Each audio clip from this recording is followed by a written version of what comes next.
Turbo watched his favorite race car driver, Guy Gagné, and fantasized that he was a famous speedster too.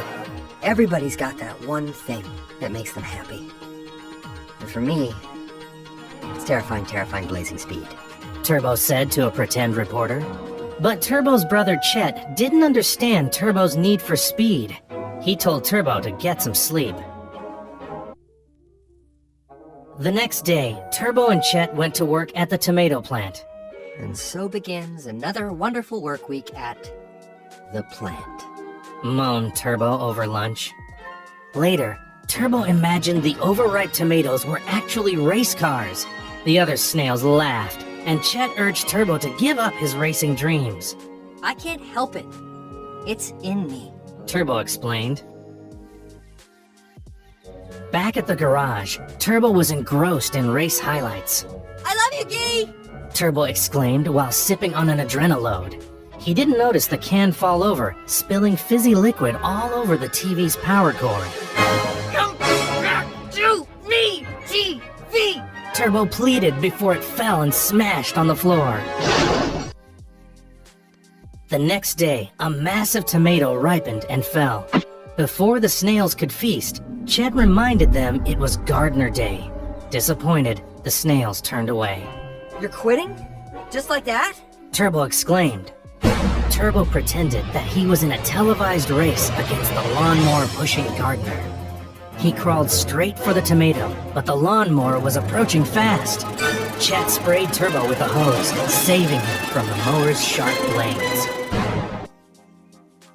Dejected, Turbo wandered to a highway overpass. He watched with envy as the traffic sped past below. Suddenly, a truck rushed by, plunging Turbo off the bridge in a rush of wind. Turbo landed on the hood of a drag car just as it throttled forward in a street race. He was exhilarated by the awesome speed. Then, he was sucked into the engine, where his body was flooded with nitrous oxide. Turbo shot out of the drag car tailpipe. Dazed, he slunk back to the garage. He peeked at his reflection and noticed bright lights shining from his eyes. Then, his shell flashed red and screeched like a car alarm. Okay, what's happening to me? He asked nervously. Back at the plant, Chet taught the snails to tuck and roll when in danger. Suddenly, Turbo's antenna picked up a radio station and music blared from his mouth. Embarrassed, he snuck off by himself. In the garden, a boy on a tricycle loomed over Turbo. Suddenly, the speedy snail raced up the front wheel and accidentally flung the trike through the air. It crashed right into the tomato plant.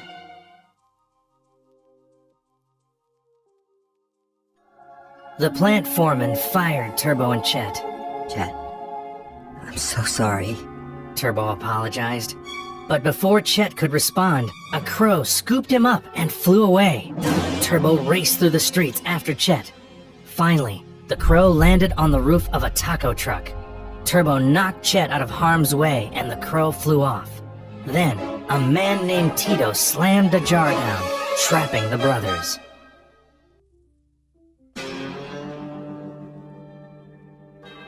Tito took the brothers to the Starlight Plaza and placed them on a makeshift racetrack. Other racing snails waited on the starting line. A little far from home, aren't you, garden snail? Chided Whiplash, their leader. For all of their bluster, the racing snails were just as slow as ordinary snails. Turbo revved his shell and blasted off, winning the race by a mile. Tito was amazed. Later that night, Whiplash invited Turbo to join his crew. First one to the top of that shooting star wins. Whiplash challenged, and the racing snails took off. They glided along electrical wires, easily beating Turbo to the sign.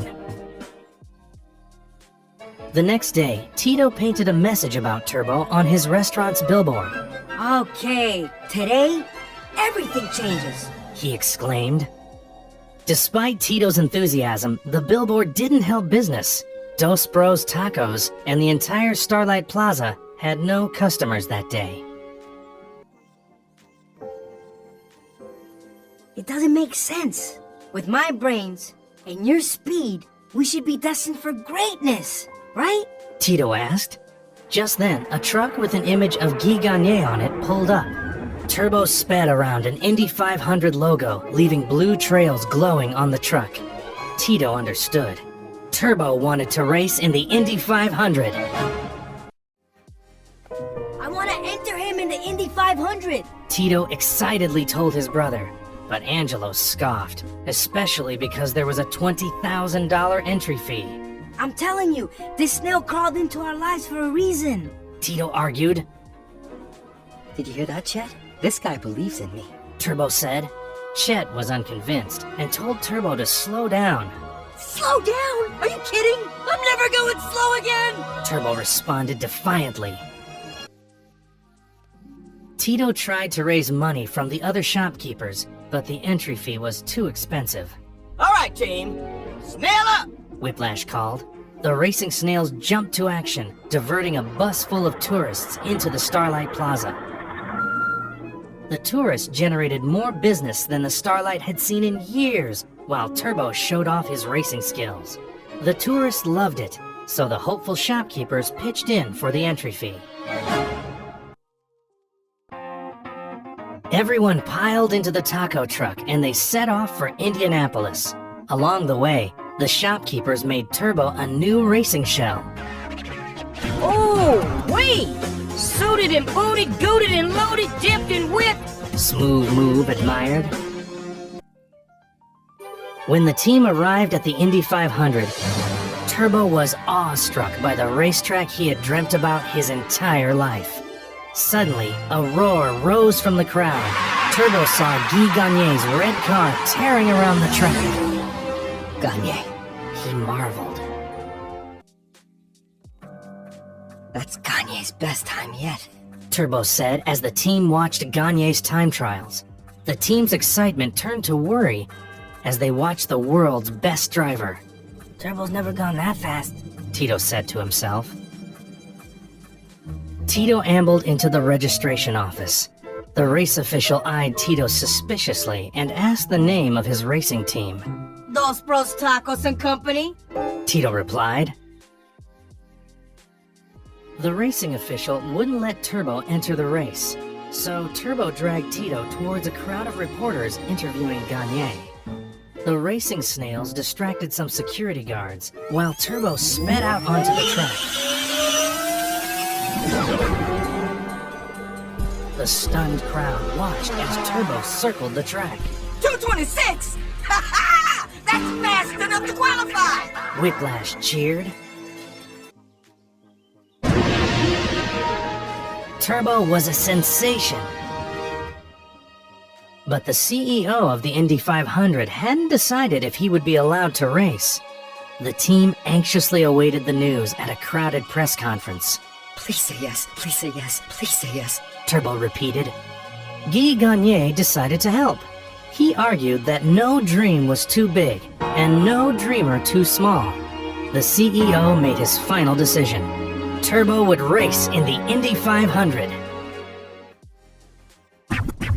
Later that night, the racing snails celebrated. Hey, player! The party up here! Smooth Move said to Turbo. Chet sulked along. He was afraid that Turbo was risking his life for an impossible dream. All these people, they believe in me. Guy Gagné believes in me. Why won't you? Turbo asked in disappointment. Turbo went for a walk. He saw light coming from a garage and snuck inside. It was Gagné's garage. He stared in wonder at Gagné's legendary race car. I think I'm in love. He whispered. Abruptly, Guy himself appeared. At first, he was friendly. But then he mocked Turbo like the snails at the plant used to do. Guy told him that dreamers have to wake up. The next morning, Tito drove the taco truck onto pit lane. Turbo was still hurt by his conversations with Chet and Gagné, but Tito cheered him up. This is it, little amigo. This is our moment. Our time. Chet was so nervous he couldn't watch. He sat by himself, until the boy snatched him up and dragged Chet to a box in the stands. Turbo approached the starting line nervously. See you in the winner's circle, Garden Snail. Whiplash encouraged. Turbo took a deep breath, and then the race was on. Cars flew by Turbo on all sides. Their pure power pushed Turbo all over the track. Turbo's struggling out there! The announcer observed. Turbo's team surrounded him at the pit stop. The racing snails hydrated, massaged, and pumped up Turbo with music. Now this is how it's done. Whiplash bragged. You know it. Burn agreed. Now get out there. Snail out, baby. Whiplash coached. With that, Turbo blazed away. He raced by, around, and under race cars as he made his way to the front of the pack. He is hot on Ganye's heel! The announcer exclaimed. A race car scraped against the wall, sending rubber marbles flying across the track.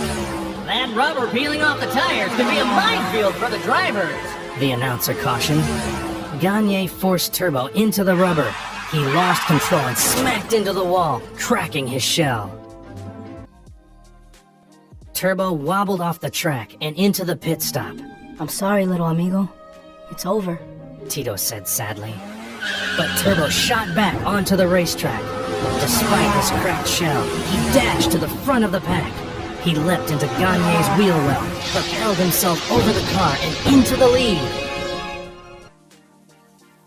Turbo is determined to hold on to his lead! The announcer said excitedly at the start of the final lap. While Turbo was cruising to victory, Ganye was determined not to lose to a snail. He drove high into the rubber and overtook Turbo. The rubber marbles shredded his tire, however, and he lost control. Ganye crashed into the other race cars, causing a massive pileup. Turbo emerged from the wreckage only inches from winning. Let's finish this. Turbo said, but his shell was too damaged and his powers of speed were gone. Chet escaped and floated towards the track on a balloon. Down on the racetrack, Chet encouraged Turbo to finish the race. He was proud of his brother. Ganye pushed his car towards the finish line while Turbo crawled ahead. Desperate, Ganye raised his boot to stomp on Turbo. Thinking instinctively, Chet yelled for his brother to tuck and roll. At the last moment, Turbo ducked into his shell and rolled across the finish line. And Turbo wins it by a shell! The announcer shouted. Ganye fell to the pavement in exhaustion. It's like I always said, little amigo. You are amazing! Tito told Turbo. Back at the Starlight Plaza, Turbo and Whiplash watched the bustling shopping center. Like I said, your skills have truly paid the bills. Whiplash told his friend. The racing snails lined up for a friendly race. Chet now wore a custom ambulance shell. Turbo's injury was healed, and Tito had made him a new racing shell. At the starting line, Turbo revved his shell and zoomed off.